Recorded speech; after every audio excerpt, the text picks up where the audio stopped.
Welcome back to our channel. నేను మీ మాదిరి. ప్రతి ఒక్కళ్ళు లైఫ్ లో ఇలా ఉండాలి అనేది పెద్దవాళ్ళు చెప్తూ ఉంటారు.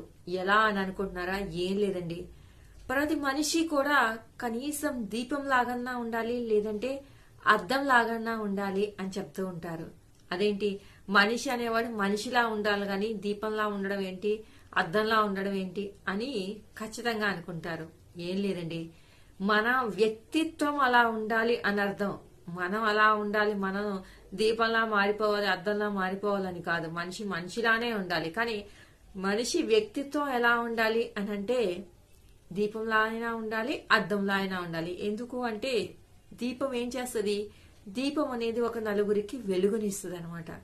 సో నువ్వు నీ లైఫ్ తో పాటు ఒకరికి ఏదో ఒకటి పంచేలాగా, వెలుగుని పంచేలాగా, వాళ్ళ లైఫ్ లో మంచి జరగటానికి నువ్వు దోహదపడేలాగైనా ఉండాలి. లేదు అంటే అద్దంలా అయినా ఉండాలి. అద్దం ఏం చేస్తుంది?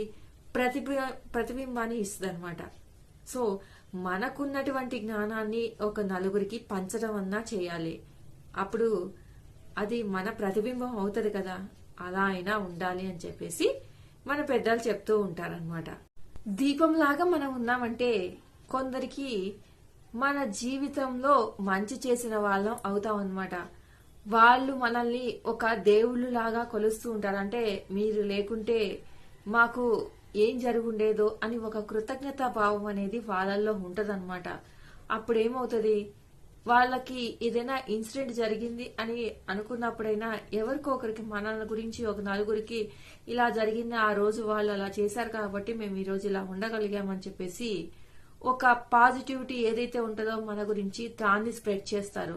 అలా చేయటం వల్ల మన విలువ పెరగడమే కాకుండా వాళ్ళ జీవితాల్లో మనం వెలుగులో నింపిన వాళ్ళం అన్న విధంగా వాళ్ళ మనసులో ఒక స్థానాన్ని కూడా మనం సంపాదించుకుంటాం అనమాట. అలాగే ఒకవేళ అద్దంలాగా ఉన్నాం అనుకోండి, ఎందుకంటే దీపంలాగా ప్రతి ఒక్కరికి సాధ్యపడదు. ఎందుకంటే అలాంటి ఎదుట వాళ్ళకి హెల్ప్ అడిగినప్పుడు చేయగలిగే సామర్థ్యం కానీ, స్తోమత కానీ, ఏదైనా కానీ మన దగ్గర కూడా ఉండాలి కదా. మనకే లేకపోతే వేరే వాళ్ళకి ఏం చేస్తాం? మనకుంటే చేయగలుగుతాము, మనకు లేకపోతే మనం కూడా అయ్యో పాపం అనుకోవడం తప్ప ఏం చేయలేము.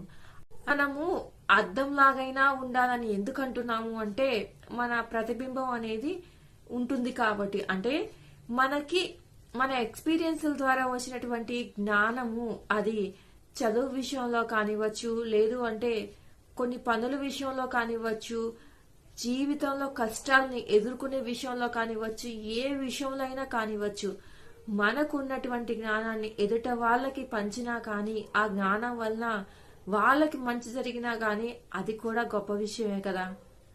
దీపం కాలేకపోయినా అర్థంగా అయ్యాం అంటే మనకున్నటువంటి ఎక్స్పీరియన్స్ తో మనము ఆల్రెడీ ఒక కష్టకాలంలో ఒక నిర్ణయం తీసుకోవడం వల్ల ఎలా లాభపడ్డామో అది వేరే వాళ్ళకి షేర్ చేయడం వల్ల, దానివల్ల వాళ్ళు లబ్ధి పొందినా కానీ అది కూడా ఖచ్చితంగా మనం హెల్ప్ చేసినట్టే.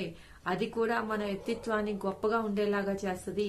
ఒక నలుగురి దగ్గర మనల్ని నిలబెడుతుంది అనమాట. మన వాల్యూని పెంచేలాగా నిలబెడుతుంది అనమాట. కాబట్టి రెండిట్లో ఎలా అయినా ఉండడానికి నువ్వు ట్రై చేయి. కానీ చేతులారా ఎవరికి చెడు మాత్రం చేయకు.